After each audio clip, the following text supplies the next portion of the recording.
আজকের ভিডিওতে আমরা দেখব কিভাবে আমরা এসএসসি, এইচএসসি, জেএসসি, তারপর জেডিসি অথবা ভোকেশনালের রেজাল্ট আমরা কিভাবে বের করতে পারি।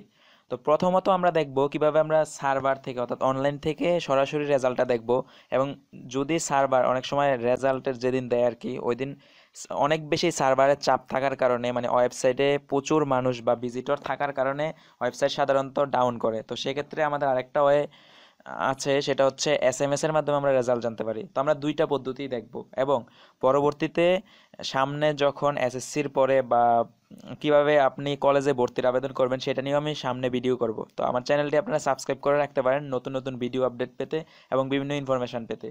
তো প্রথমে আমাকে যেটা করতে হবে, আমি ক্রোমে যাব। আমার এখানে নেশন থাকতে হবে। আমি এখানে যাওয়ার পর ধরেন আমি লিখলাম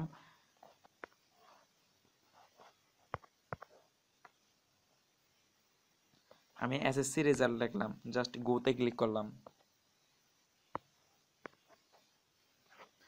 তো আমি এখানে এসএসসি রেজাল্ট লেখার পরে এখানে আমি আমার ডেসক্রিপশন বক্সে ইউআরএল আমার ডেসক্রিপশন বক্সে আমি ওয়েবসাইটের ঠিকানাটা দিয়ে দেবো। তো এখানে দেখতে পাচ্ছেন যে www.educationboardresult.government.bd। আপনারা এই ওয়েবসাইট ছাড়া অন্যান্য ওয়েবসাইটে যাবেন না, কারণ ওইগুলোতে উল্টাপাল্টা লিঙ্ক দেওয়া থাকে। অথবা এই যে এটাতে এডুকেশন বোর্ড রেজাল্ট, ওই একই অ্যাড্রেস আমি দিয়ে দেবো। অথবা আপনি ওয়েব বেসড রেজাল্ট লিখেও সার্চ করতে পারেন, এসএসসি ওয়েব বেসড রেজাল্ট, ওইটা দিলেও প্রথম যে ওয়েবসাইটটা আসবে সেটা থেকে করতে পারেন। তো আমি জাস্ট এখানে এটা ক্লিক করি। ক্লিক করার পর আপনি এখানে দেখতে পাবেন যে আপনার এখান থেকে এরকম একটা পেজ আসবে। তো প্রথমে আপনাকে এক্সামিনেশনটা সিলেক্ট করতে হবে। তো আমি সিলেক্ট ওয়ানে ক্লিক করি।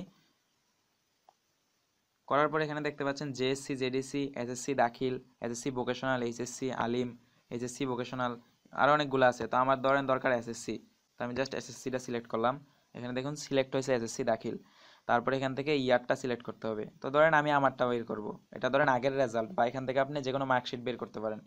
তো আমি আমার পরীক্ষা দিয়েছিলাম 2014-তে, তো আমি ধরেন 2014 দিলাম।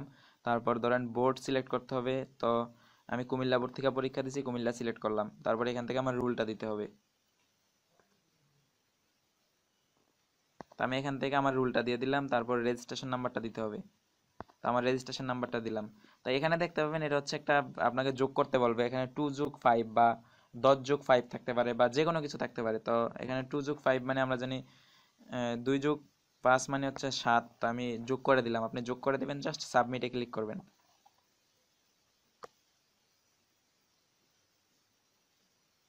ওয়াও, দেখুন এখানে চলে আসছে আমার মার্কশিট। এখানে দেখতে পাচ্ছেন যে আমার নাম, আমার ফুল ডিটেলস, পাশাপাশি আমার কোন সাবজেক্টে কত পেয়েছি এবং আমার মোট জিপিএ। এখানে দেখুন এই যে মোট জিপিএ 4.19, আমার বিস্তারিত সব কিছু এখানে চলে এসেছে। তো এইভাবে আমরা রেজাল্ট বের করতে পারি। তো আমরা যদি এসএমএস এর মাধ্যমে দেখতে চাই, তাহলে আমাদের ফোনে প্রথমত হচ্ছে 2 টাকা 30 পয়সা অথবা 3 টাকার মধ্যে এরকম থাকতে হবে। তো প্রথমে আমি যেটা করব, আমি মেসেজ অপশনে যাব।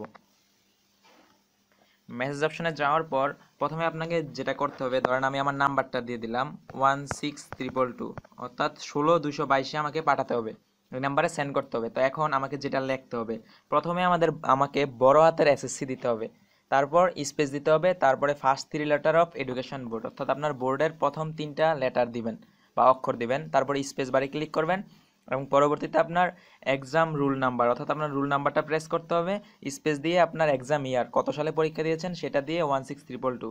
তো আমরা যদি লিখে একবার দেখি তাহলে বুঝতে পারবো বিষয়টা আরো ভালোভাবে। তো চলুন দেখে আসি।